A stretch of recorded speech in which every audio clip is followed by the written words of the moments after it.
I can briefly maybe get started by saying why I was thinking we need this panel or this discussion. Actually, when I was asked that I should present something, what I want to present, actually this was the first thought that I had, that this question where to from here. We have been around for the community wireless networks have been around for quite some time now. And we in Vienna built a medium-sized network compared to the Greek and Athens networks. It's nothing. There's, by the way, another network that we didn't hear about yet in Europe. It's the Czech free net. It's huge.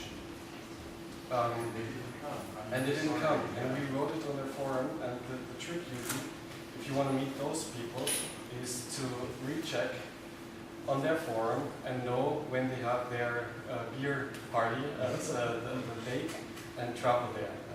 We try to reach them, through the guy who speaks Czech. Yeah? Maybe we also ask you later. I think you also speak Czech. I don't. You don't? I'm very good at it. Okay. But I know yes. So. Okay. But we need to reach out to them and somehow get them involved.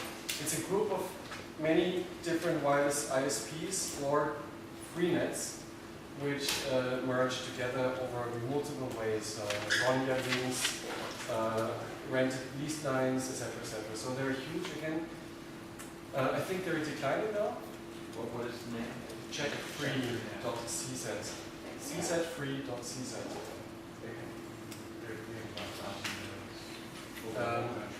Last time when I was there, like 4 years ago, they said they had around 10,000 connected users.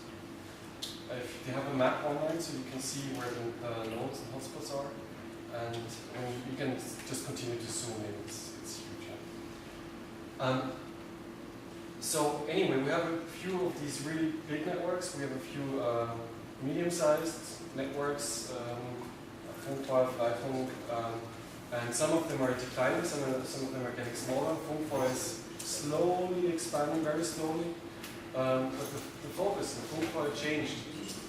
So the focus was like we had long discussions inside of Funkfeuer if we should expand, if we should really aggressively make more nodes, and if we should go to people's places and install nodes for them, and bring the Bible to them, sort of thing. And we said no.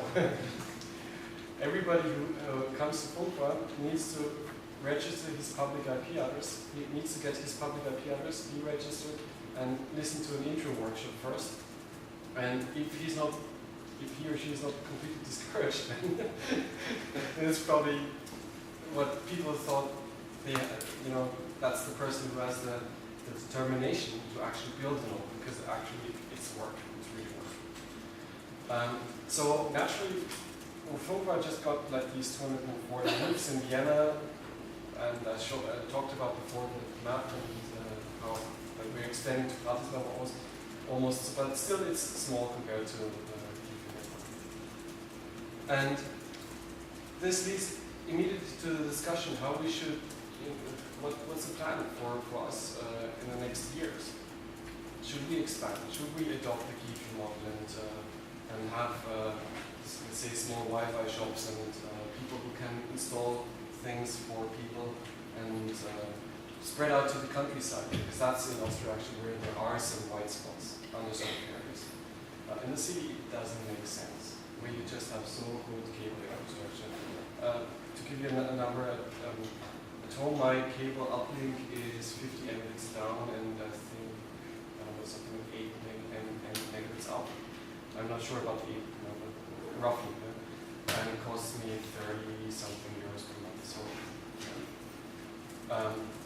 So there's no win in the city. And the question is, what's the way to scale up for the underserved areas? Or do we see see our network, Funkfeuer, for example, as more as a tech research group?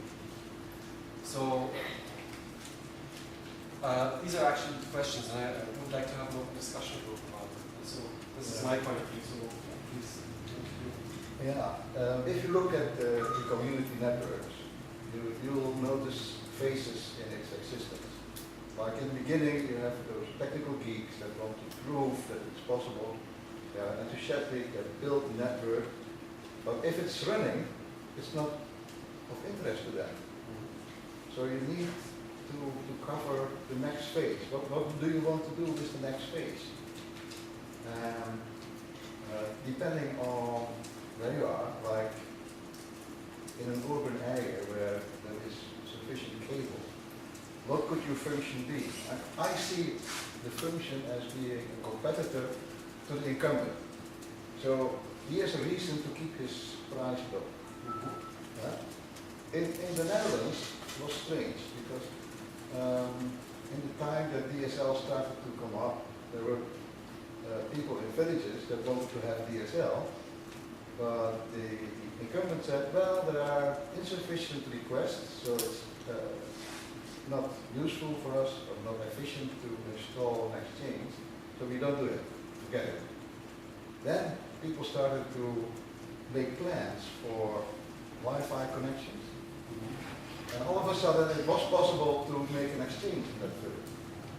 So the next village tried to also come up with the idea to make a Wi-Fi link, and immediately they got a DSL exchange. So that's not a function of community network.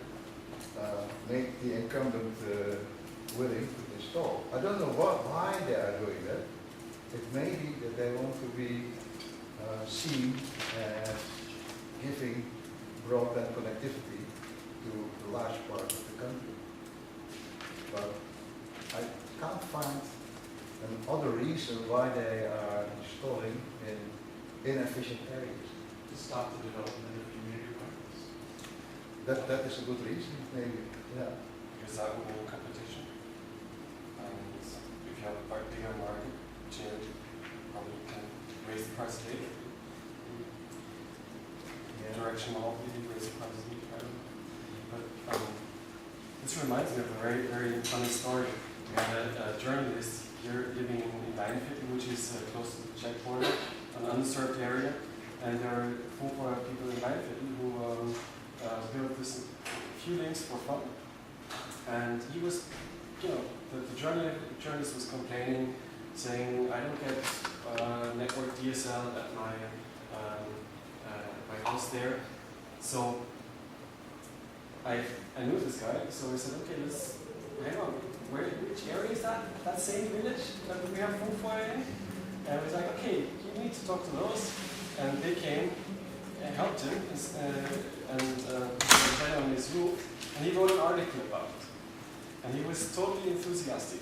And just 1 week afterwards, he got a phone call from Telekom Austria. And I'll say that in German now because it's funny in German. Es ist wegen Ihrem Anschluss. Wir sind wegen dem Anschluss. Ja? And Anschluss is a little bit a bad word in Austria because that's what it was called when Austria joined the Nazi Germany at that time already. Or it was conquered or joined, whatever. Yeah. So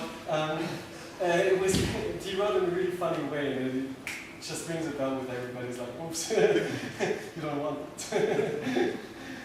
And so this actually really happens. Yeah. What Yeah. you just said. Yeah. So maybe that's a functionality. Is somebody writing down these ideas which come out from this discussion panel? I can try to record it with my cell phone. Yeah, this would. I hope that the audio quality is not We are captured. We are captured. Yeah. But Aaron, do you want to talk about what's next for Freefunk or what's next for community networks? For community networks in the broader sense, so anything goes, right?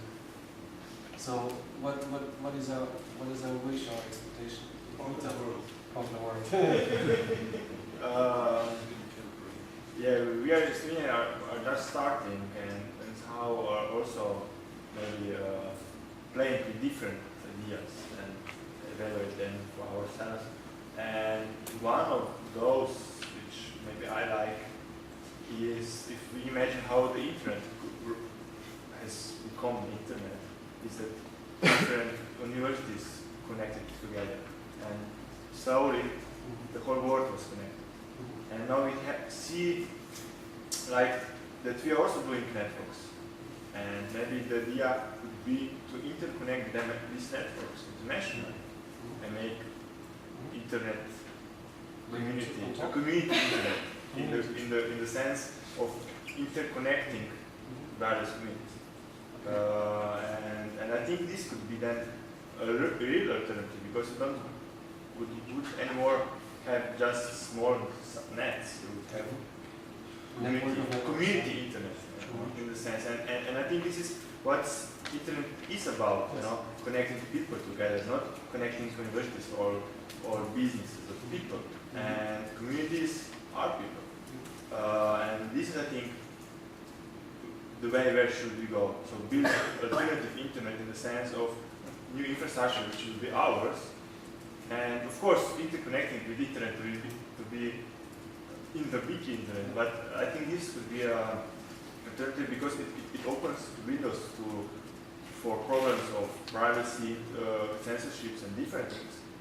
And maybe that's one way of doing it. So somehow extend to rural areas and beyond, over the borders. Over the border to the Yeah. next network. Yeah. That works in Europe because we're very close. Okay, yeah, but yeah. And we are also in the European Union where there are probably no problems with crossing borders with Yeah. links. Right. Also, this reminds me of, you just reminded me of something that also I think could be one thing we do in the future. Is, I don't know, Joseph showed you about the presentation about Athens Wireless, that they have these self-made antenna, these feeds for the satellite dishes, so they have a pretty good antenna. That's very, I tried it, he sent me a few, and actually you can order them from there. So maybe we have more than just a network link, but we have sort of an exchange of products that we might produce. Yeah, so Isn't the logical next step toward these kinds of links, the human links, Yes. creating some sort of umbrella organization within Europe to put the community in regular contact and help each other? there is this WIS-feed instruction originally. What is it?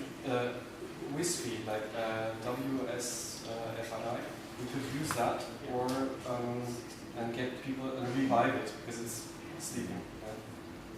But there are many community wireless networks on that list already. Are you thinking more of an umbrella legal organization or? Oh, at the beginning, at least information exchange. Information and exchange, a okay. vehicle for cooperating on different projects, because there are lots of reasons to cooperate, sharing equipment, knowledge, Right. legal problems, the issue of open access. Yes, I'm from Berlin, from Freifunk. Maybe you have heard from that.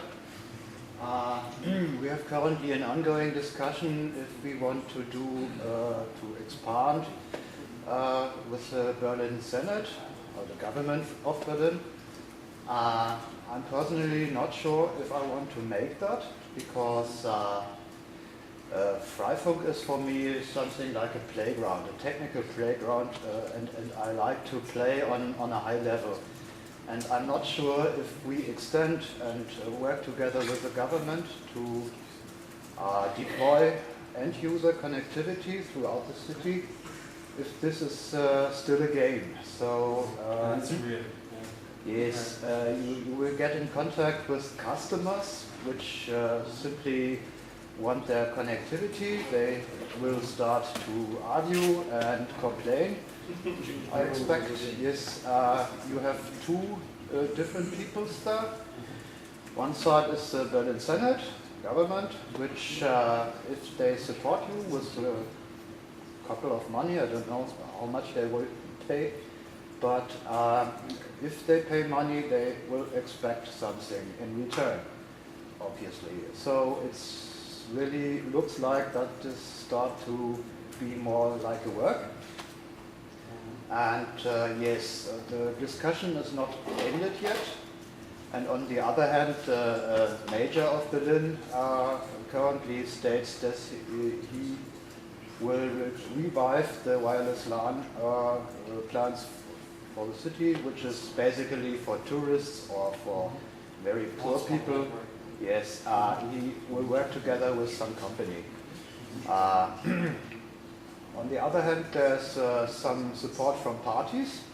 We have the Greens and the Pirate Party, of course, and they both support us and they expect from us technical concepts or something like this. So we are currently in the phase of maybe writing down a wish list of which buildings to occupy, maybe which hardware to acquire, something like this. And yes, the basic question is, would we like to do that? Exactly. Would you like to? Is that the way you really? At least it's still fun for you in that case, right? So. I'm not really sure about that because I fear that in the next couple of years, this will get more professional, and of course we'll suck up something like time. I think this also is something that reminds me that usually in the US community networks is something else than in Europe. I think we saw very clearly that for example, iPhone or IS4CWN it's really a community network in the sense that the people meet and drink beer together also, and they do it for the fun of it. And this gets distorted in such a concept, potentially. Or if money flows into such a network, then it can create lots of problems. Like some people are gaining too much, all the social dynamics start to happen, right? And it can be a real drag. And we started to see it in Funkfeuer once, but we sort of managed to keep it at a reasonable level. It's not a big problem. But these things happen in these community, really European sense community networks. And then what I see in the US is community is seen as something different. It's not necessarily the place where people, techies, want to meet together and create this network because they want to create this network. That's the only reason to it. And actually they don't want any customers or something, right? And it's more serving a community. We had an interesting discussion with Joseph, who's unfortunately lost somewhere. But upstairs, okay. Oh, he's too busy. So serving a community, I think that's more the thing that you have in the US. And we need to, actually these are two different goals. We need to be aware of it. I was just about to say something like that, only slightly different, which is, in my observation, and I've literally only been looking at this community since December, less than a year. There are three different kinds of communities. There's the hacker community, where serving some other thing is motivation to make you do it, but you really are there for hacking, and that's you don't want to go and get stuck into something else. You need a motivation for why you want to get to this building, but you don't want to actually be caught having to provide services. Then there's the community thing, and I think Athens, I'm amazed, I'm still trying to understand from my US perspective, where there are all sorts of communities, but they form around Facebook or something on the internet, and in Athens they formed around a social organization. And then there are things which you've come in the US, but they're also in Nepal, and they're in Africa, they're all over underdeveloped countries like the US, where there's a real lack of internet. You can't get ADSL or anything. And then, so there's three different communities, there are three different sets of problems to address.